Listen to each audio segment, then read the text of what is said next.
The original steel process used to be very time-consuming, produced little steel, and because of it, made the cost of steel very expensive. But then a man named William Kelly from America decided to work with a man from England named Henry Bessemer. Together, they created the Bessemer steel process, which was a complete upgrade from the original steel process because it was 500 times as fast and uses 1/7 as much coal than the original steel process.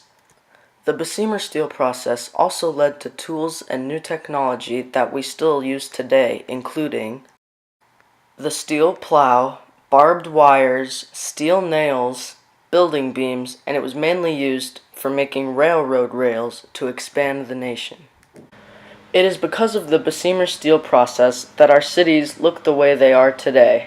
They have led to new technologies which have shaped and changed our nation for the better.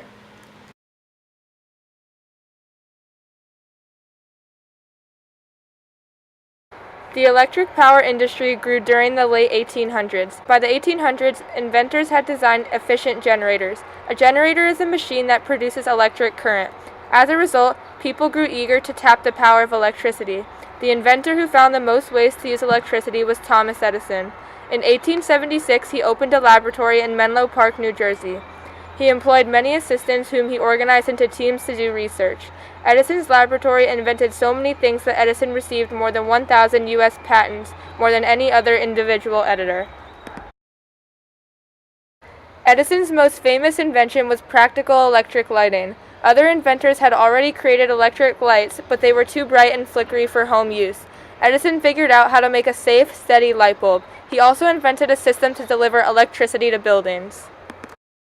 By 1882, he had installed electric lighting in a half-mile square area of New York City. Electric lighting quickly replaced gas lights. By the late 1880s, Edison's factory produced about 1 million light bulbs a year.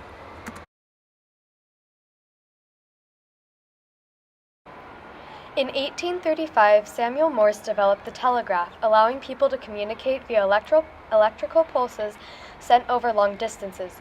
People were able to communicate with people far away and pass on news quickly. Bell and Thomas Watson, his assistant, attempted to invent a device to transmit human speech via electricity. Bell died on August 2, 1922 in Cape Breton Island, Nova Scotia, Canada. The telephone industry grew rapidly during the 1880s and more than 50,000 were sold. As communication was growing, more jobs surrounding it began to form. Switchboard allowed more people to connect into a telephone network. Women worked in the new jobs as switchboard operators as well. The typewriter invented by Christopher Latham Scholes opened more jobs for women as well.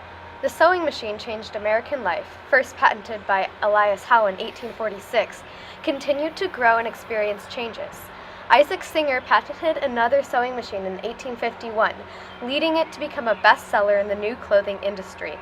With the invention of sewing machines, it allowed clothes to come in standard sizes instead of specifically fitting to the buyer. All of these inventions aided people in everyday life, allowing it to be easier and more comfortable. It led to further advancement in scientific discoveries and allowed people to prove their equality.